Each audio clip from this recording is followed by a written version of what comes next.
जूते पॉलिश करने का अगर मुकाबला चल रहा है तो जरदारी और शहबाज शरीफ और नवाज शरीफ के बीच में चल रहा है। ये दिन रात कोशिश कर रहे हैं कि कौन इनमें से बेहतर बूट पॉलिश करता है और कौन ज्यादा एस्टेब्लिशमेंट को खुश करके इक्तदार का लंबे अरसे तक हिस्सा रह सकता है, क्योंकि इन्हें इस बात का आइडिया है कि अवाम तो इनके साथ है नहीं, पब्लिक की सपोर्ट इनसे छिन गई और वो इसलिए छिन गई कि एक आदमी डटकर खड़ा हो गया। अब इनकी दो ख्वाहिशात हैं, या तो इमरान खान जो डटा हुआ है वो सरेंडर कर दे, इमरान खान बिल्कुल वैसे ही सरेंडर कर दे जैसे इन सारों ने सरेंडर किया था, तो उससे इन्हें लगेगा कि इनकी मकबूलियत कुछ वापस आ जाएगी, या फिर इमरान खान को ऐसे ही दीवार के साथ लगाकर ये एस्टेब्लिशमेंट के जूते पॉलिश करके इसी तरह अपने इक्तदार को तूल देते रहे। दो इनके पास रास्ते हैं, तीसरा रास्ता इनके पास कोई नहीं है। और जिस इमरान खान को ये झुकाना चाहते हैं उसके 700 दिन मुकम्मल हो गए जेल में, 700 डेज, और ये मुश्किल तरीन जेल है जो इमरान खान ने काटी है। इमरान खान के बदतरीन मुखालिफिन कह रहे हैं कि जी हमने सोचा भी नहीं था कि ये आदमी इस तरह डट जाएगा, इतनी मजबूती के साथ जेल काटेगा, ये इतना बहादुर और दलेर निकलेगा, हमने कभी सोचा भी नहीं था। ये इमरान खान के बदतरीन मुखालिफिन कह रहे हैं ना, कोई और तो नहीं कह रहा। यानी वो अपने लीडर के लिए ऐसा क्लेम नहीं कर सकते, जरदारी के लिए, नवाज शरीफ के लिए, जैसी जेल इमरान खान ने काट ली है। ये 700 दिन की मुश्किल तरीन जेल है, किसी और लीडर ने नहीं काटी है ऐसी। और ये जो लोग जेलें काट कर आए हुए ना, इनको इस बात का आइडिया हो गया है कि जब 2 साल मुकम्मल हो जाते हैं ना, तो उसके बाद 20 साल भी मुकम्मल हो जाते हैं, फिर उस बंदे को फ़र्क नहीं पड़ता। जितना वक्त गुजरता है उस आदमी को तोड़ना उतना मुश्किल हो जाता है। मैंने इनको मिलिट्री एस्टेब्लिशमेंट को उस वक्त जब मैं इनकी कैद में था, इनको समझाया था कि यू हैव 15 डेज, 15 दिनों के अंदर जाओ और जाकर इमरान खान साहब से मामला अपना तय करो। वो आपको बेइज्जत नहीं होने देगा, वो कोई रास्ता निकाल कर आपको देगा मुल्क के लिए, तो आप जाके उससे मिल लें। तो उस वक्त इनके दिमाग के ऊपर ये खुन्नास सवार था कि जनाब हम ये कर देंगे तो वो कर देंगे, तो वो नशा करता है तो वो पैरों में गिरेगा। मैंने कहा नहीं होगा ऐसा, वो एडजस्ट हो जाएगा। फिर इमरान खान हमने देखा एडजस्ट हो गया, और इमरान खान ने एक जेल से दूसरी जेल में जाने से इसलिए इनकार किया था अटक से अडयाला में कि इमरान खान ने स्टेटमेंट दिया था कि मैं एडजस्ट हो गया हूं, मुझे ना छेड़ो। अब वो आदमी पूरी तरह एडजस्ट हो गया, अब उसे आज़ादी चाहिए, उसे कैद से रिहाई नहीं चाहिए। रिहाई में और आज़ादी में बहुत फ़र्क है। मैं जब कैद में था तो मैं अपने रब से इज्जत वाली आज़ादी मांगता था, रिहाई नहीं मांगता था कि मुझे आज़ादी के साथ बोलने की तौफीक दे। मैं आज भी बोल रहा हूं, देखे मेरे रब ने मेरा दिमाग आज़ाद रखा। इमरान खान को रिहाई नहीं चाहिए, इमरान खान को आज़ादी चाहिए।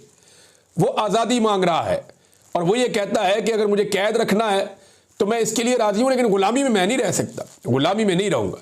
अब इमरान खान साहब को जेल में डालने वाले इस लेवल की जेल क्या काट सकते हैं?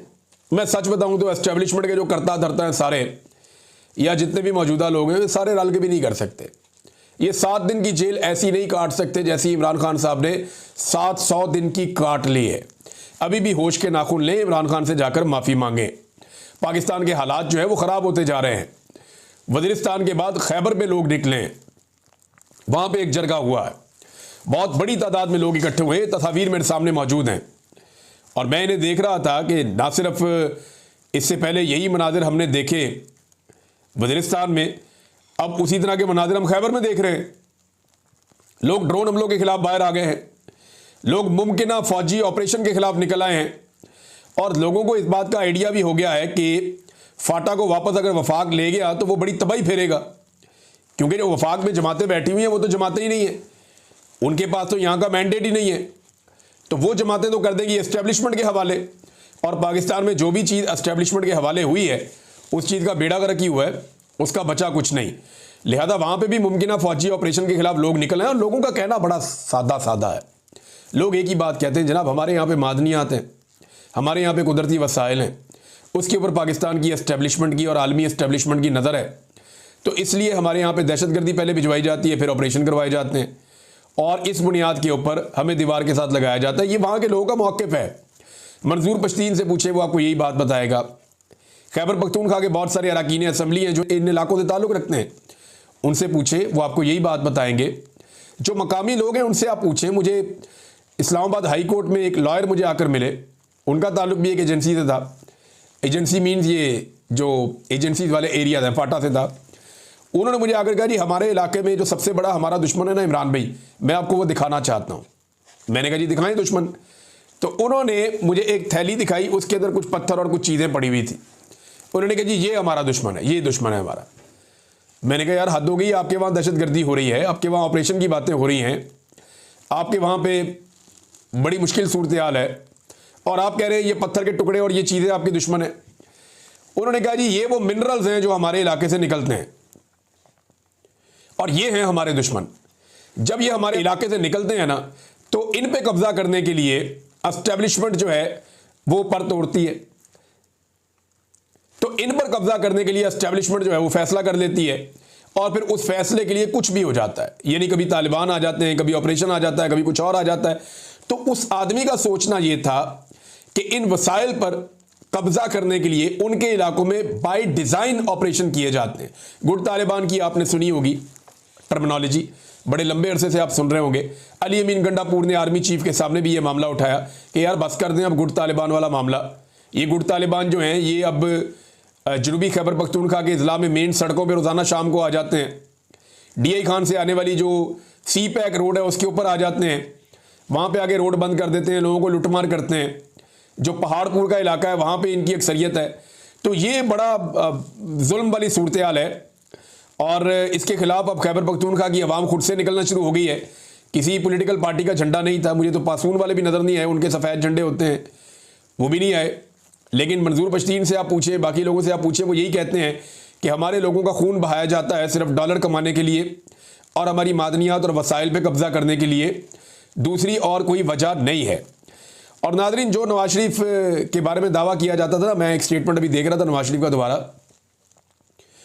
2022 में मरीम नवाज ने स्टेटमेंट दिया जब पेट्रोल 150 रुपये लीटर था।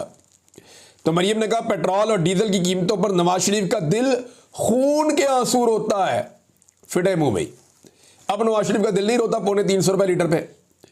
उस वक्त नवाज शरीफ का दिल खून के आंसू रोता था, अब नवाज शरीफ का दिल खून के आंसू नहीं रोता। ये इतनी नालायक औलाद है, इन्होंने अपने बाप की सियासत तबाह बर्बाद करके रख दी। यानी अगर आप लोग चीज़ें सस्ती करने के दावों और वादों के साथ इक़्तिदार में आए थे तो फिर चीज़ें सस्ती कर देते, और अगर लोग आपके इक़्तिदार को नहीं मान रहे थे तो फिर आप नए इलेक्शन में चले जाते। ये जो इन्होंने तजर्बा किया ना कि हमने हर हाल में इक़्तिदार में रहना है क्योंकि हमने अपने करप्शन के केसेस ख़त्म करने, हमने जूते पॉलिश करने और हमने इमरान खान को दीवार के साथ लगाना है, वरना वो हमारी करप्शन का पैसा हमारे पेटों में से निकालेगा। ये फैसला करके ये लोग फंस गए। इन्होंने अपनी सियासत तबाह कर दी, इन्होंने लोगों को बेवकूफ़ बनाया, अब लोग इन्हें बेवकूफ़ बना रहे हैं। ज़रा ये एक आप खबर देखें कितनी इंटरेस्टिंग है। मरीम नवाज को कैसे मामू बनाया गया या कैसे उसको गोल चक्कर में घुमाया गया। जब ये इंसिडेंट